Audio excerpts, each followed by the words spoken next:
Hello,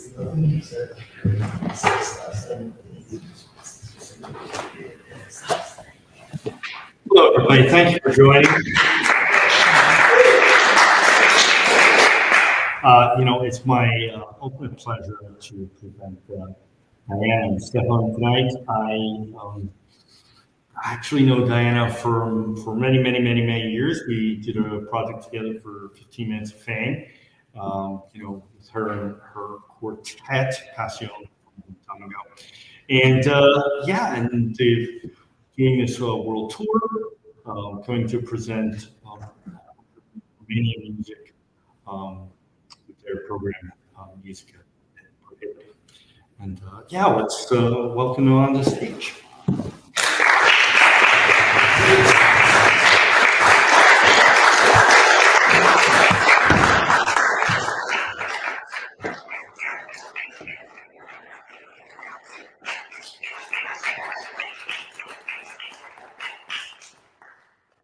Good evening, ladies and gentlemen.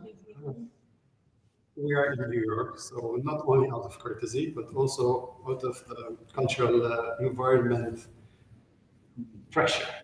I will speak in English, even if I think there are more Romanian speakers tonight here. But I would say a few words. First of all, thank you, Robert. Ladies and gentlemen, this is Robert Voice. He is the one that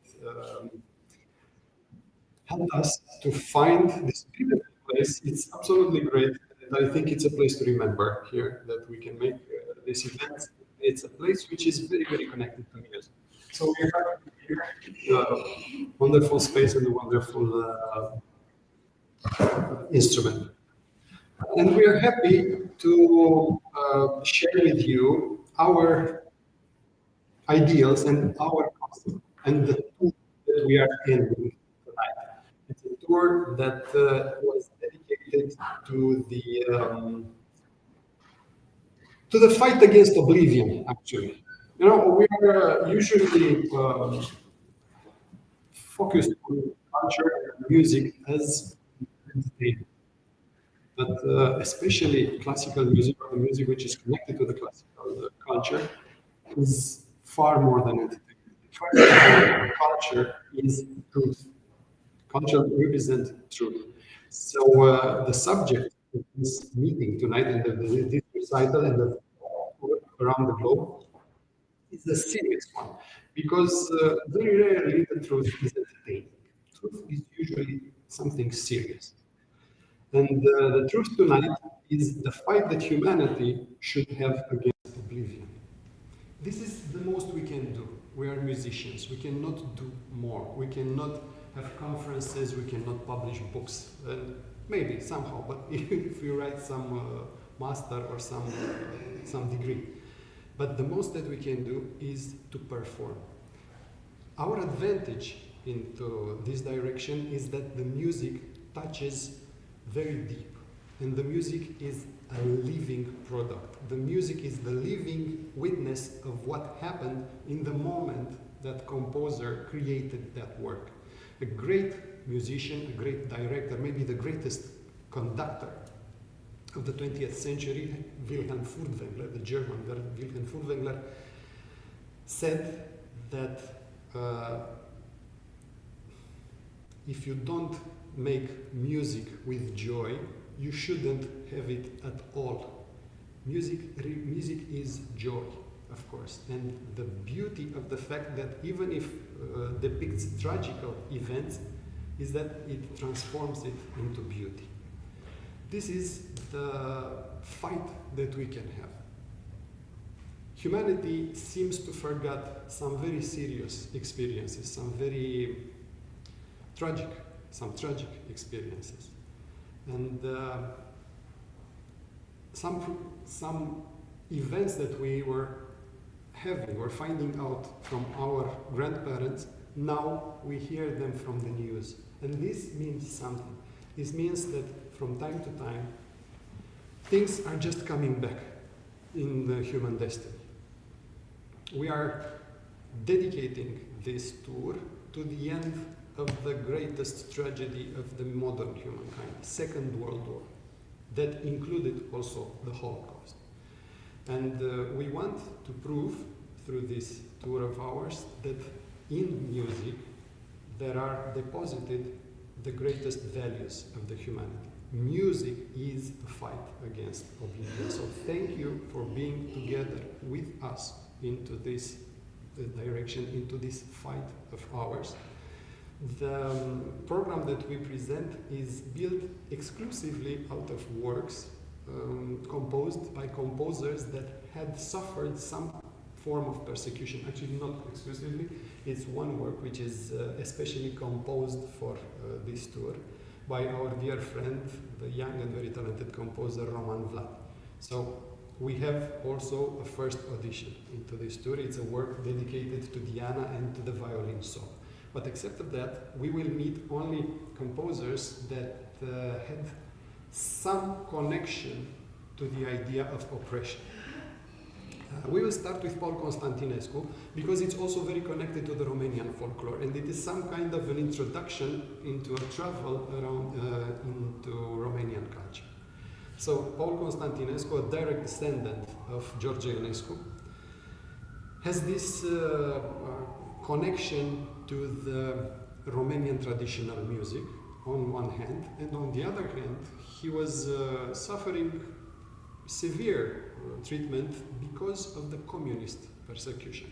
He was forbidden from time to time to perform, or his works were forbidden, but most of all, he was followed by the secret and the political police of the fresh communist state in the 1950s, being forbidden to travel around the world.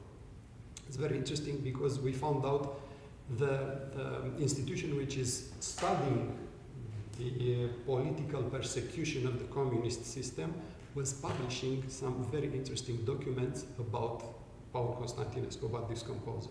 So we will start this travel of ours, and this ending point of our tour of the world with Paul Constantinescu's music and with a sonatina for piano and for violin and piano, built out of 3 movements, each of them presenting a Romanian region and a Romanian folklorical dance.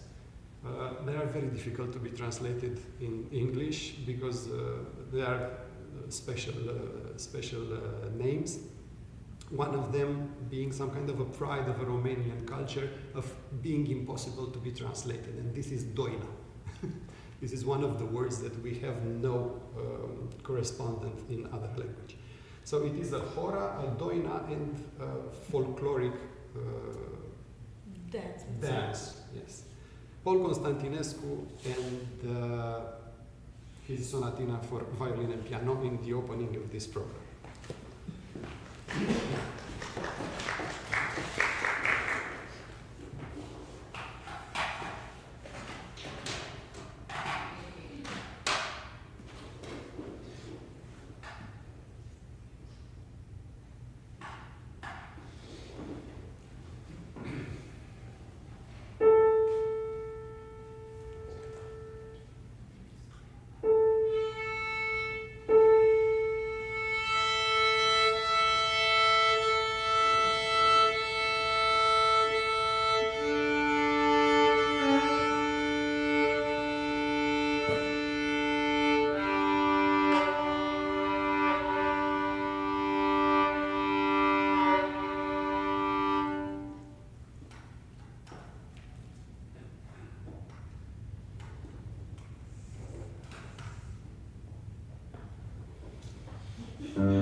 It may sound very exotic, this music, for the ones who are not familiar with, not necessarily Romanian, but Eastern Europe folkloric music and Balkanic music. But this is a way that those treasures are literally spread into the universal knowledge and universal feeling of the humanity. And the best thing in this direction, best work in this direction, was done by George Enescu, the most important Romanian composer. But we chose not to include him this time in this project, because even if he was suffering as well after the communist persecution, he deserves an entire program for himself, especially for the fact that next year one of his most important works will have 100 years from its composition, so from its creation. So that is a special program that deserves to be heard. You know, it's Enescu for his own. We are continuing now with a very interesting composer, very interesting presence. It's okay. It's good that it's happening during the speech. A composer that was born, a Jewish composer born in Geneva. And it is very interesting that we started our tour in Geneva, and we're ending here. We chose to perform in all the cities that host United Nations headquarters as a sign of respect for the outstanding activity of this institution in the direction of the fight against persecution and oppression. So this is why we chose Geneva, Vienna, Nairobi, and New York, and also Brisbane, that has a special office for the fight against the oppression of the indigenous people. So this is the explanation of our tour of the world. So this composer was born in Geneva. He was a Jewish composer, and even if he was not directly persecuted by the Nazi regime, because he was Swiss, he was helping a lot of German Jewish musicians to flee Germany of those times and to come to the United States or to the other safe places of the world. So Ernest Bloch, with two moments of the suite Baal Shem, which is actually very specific for his work, because he, throughout his entire work, is depicting moments of the Jewish traditions or specific music, the way that this is depicting moments of Hasidic life. And these moments are vidui and nigun for violin and piano.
space with a very interesting composer, actually contemporary composer.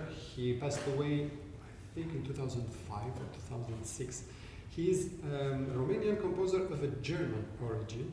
He was teacher in 2 or 3 music academies in Romania. He was a famous composer, but he was forced to leave Romania due to the communist persecutions, problems that he had with the regime. So he left to Germany.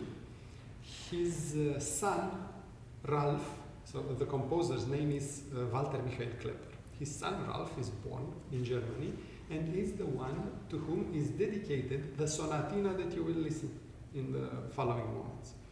What is beautiful into this story is the fact that after many, many years, Ralph emigrated to Australia, to Brisbane. And we chose in our tour to perform in Brisbane. And he was the one who was organizing our concert the way Robert was helping us here. He was the one who was organizing our concert in Brisbane in the German club. And another very interesting point is that the concert was on 23rd of September, so last week, for his birthday. So the world is very small. The way the things are connected are very subtle.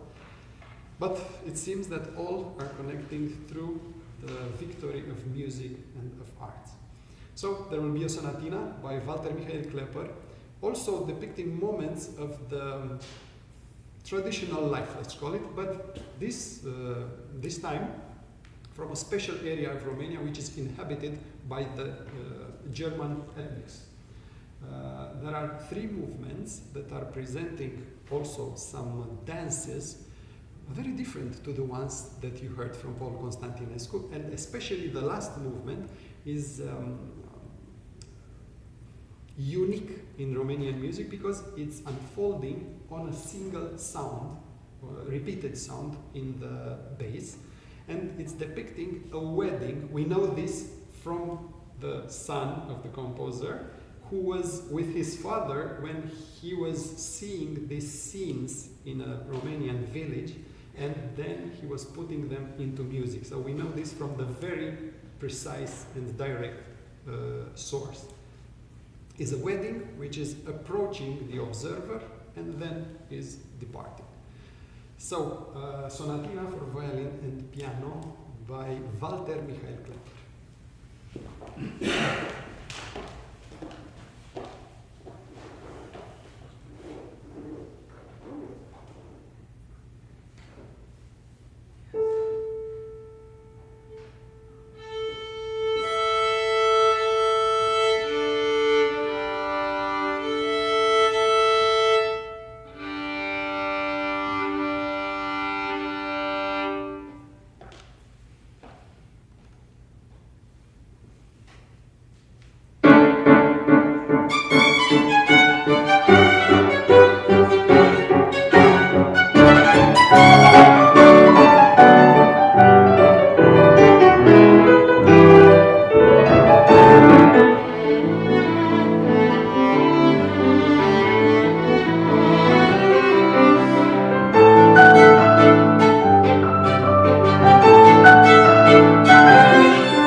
It is a surprising work. It's bright and cheering, and unfortunately not very much performed.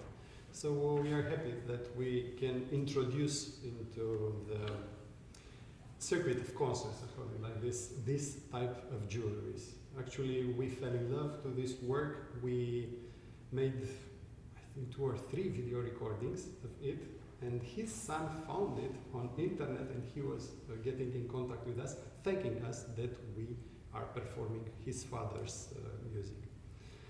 We're continuing with a composer that has a very, very special destiny, a tragic destiny, actually, that I always thought that can be a subject for a Hollywood movie, and for whom I have a personal feeling and personal appreciation, because it means a lot, especially for me. I don't want to put Diana aside out of these things, but I got in contact with this composer, Sergei Bortkiewicz, I think 16 years ago.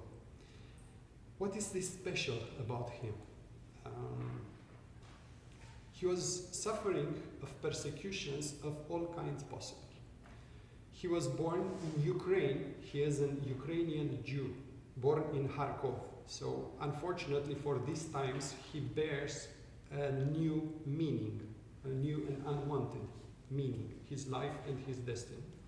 So being an aristocrat, he was forced to flee Russia, and of course that part of Russia, with the last boat that was sailing to Istanbul in the beginning of 1918 with only $20 in his pocket. That was all. He was going to Istanbul, but he was not starting over from the beginning, because he was already a very well-known and appreciated composer, and especially pianist. So he was immediately hired as a pianist at the Sultan's court in 1918. But immediately it started the revolution of Atatürk, the Kemalist revolution, which was, of course, a brilliant change for Turkey, but every revolution has its victims. And one of the victims was Bortkiewicz, that he was forced to leave from Turkey, and as a Jew assimilated to the eastern part of Europe, he had the very bad inspiration to dream to live in Berlin, in that time between the 2 world wars. So he was banned from the music life. His manuscripts, his scores were destroyed, and even if he was very, very appreciated, and the fact that says that he was very appreciated is the one that a brilliant pianist of those times, Paul Wittgenstein, the brother of the philosopher Wittgenstein, that suffered an accident during the First World War, and he couldn't use his right arm. He was commissioning concerts for the left hand alone to the greatest composers of time. This way got born the famous left hand concert by Maurice Ravel. It was a commission by Paul Wittgenstein. He was commissioning also works from Paul Hindemith, from Sergei Prokofiev, from Richard Strauss, and from Sergei Bortkiewicz. So this was the frame that he was put in. But did you hear about Sergei Bortkiewicz today? This is why we need to fight against oblivion. Because, okay, maybe he got lucky that some of his manuscripts, lucky, of course, is somehow ironic to say, were given for food and for clothes during the Second World War, and this way they were saved. But how many hundreds or thousands of Bortkiewicz type of composers were and are completely lost?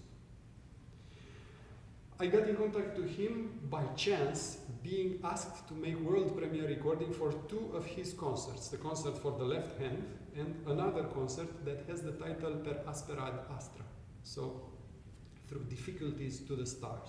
Again, a very modern name, let's call it like this, unfortunately. And because of this connection to the Netherlands Music Institute that is discovering his works, everything that they discover new, they are sending to me, and we perform, or I perform, as world premiere. We chose to show you tonight one movement for violin and piano. There have been more that we were choosing, but throughout our tour, we realized that it's getting pretty long this moment because these works are considerable. So we will perform just one work for violin and piano, and then with Diana's allowance, I will present you 2 solo works by Sergei Bortkiewicz. So, album Leaf from one suite for violin and piano by Sergei Bortkiewicz.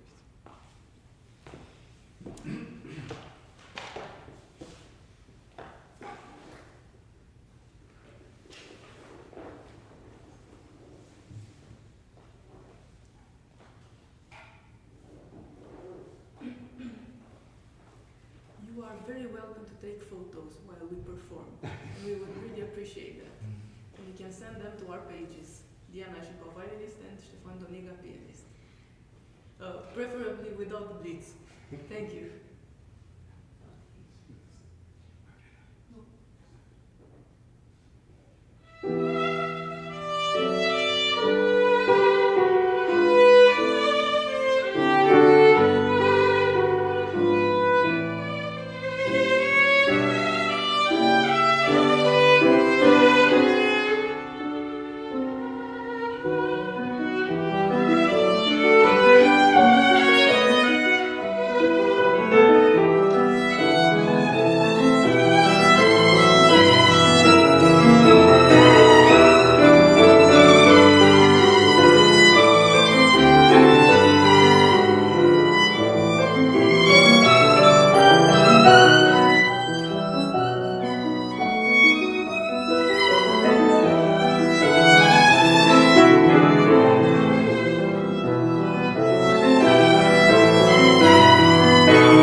keeping the artistic ego balanced tonight, I will invite Diana also for the solo work that it was dedicated to her, and she will tell you several words about this as well.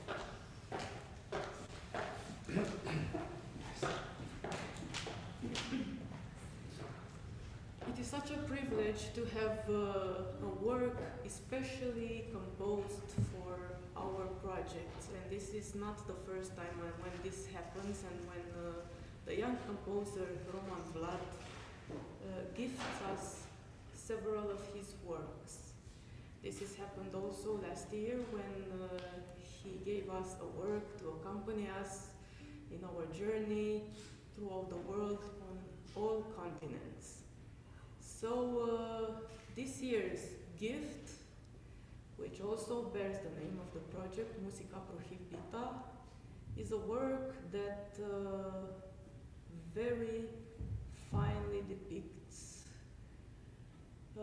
several of what must have all these oppressed composers have felt while all their artwork was restricted. We may feel some places where all the anguish, suffering, but also some silver linings lying in his music. So let's explore together what Roman Vlad has to express about this. Musica Prohibita.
continue with exactly the opposite type of destiny that was connected to the one of Sergei Bortkiewicz.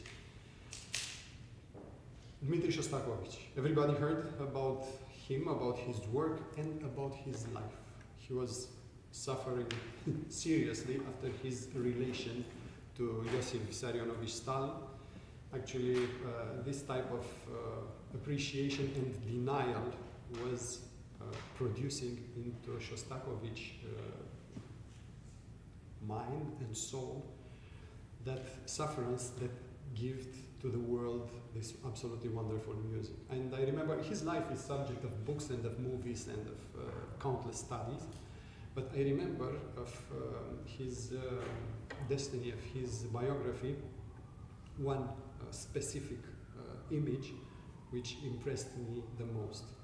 For several years he was sleeping with his bag, with his package of clothes made on the corridor of his building in front of the elevator, so that when the officers from the KGB are coming to take him, not to wake up his children. So this was a true part of his life. And we can see these things even in the small works that we will present. There are 4 preludes that originally were written for piano solo, but they were transcribed for violin and piano, and that are presenting some unbelievable images and some feelings extraordinary to put in such a simple music. The first one is full of the sadness that he was experiencing. Then it is an internal and inner joy that suddenly it's cut because of the consciousness that maybe it is not allowed. Then it is some kind of a patriotic song with its absurd depth, and then some kind of an official joy that is presented and which is the most absurd at all and sarcastic. So 4 preludes by Dmitri Shostakovich.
For the end of the recital, we will come back to the Romanian music with two composers, two wonderful composers. First of them is Mihail Jora, the creator of the Romanian composition school, let's call it like this, traditional school after George Enescu. He's a direct descendant of George Enescu, and he's the one that established, for instance, the National Radio Orchestra in 1929. So very, very important personality, very connected to the Romanian folklore, to the Romanian traditions, and to the Romanian higher values, a fact that put him into the target of the communist regime. Of course, he was suffering as well this type of Shostakovich kind of relation of love and hate, and ultimately the regime was forced to recognize his value. So we present you two very short movements from a suite which is called Little Suite, Petit Suite by Mihail Jora.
And we will end with contemporary work belonging to the Jewish Romanian composer, a lady composer, Miriam Marbe, that I all the time like to believe that I was getting her into the music academy when I was in the first years.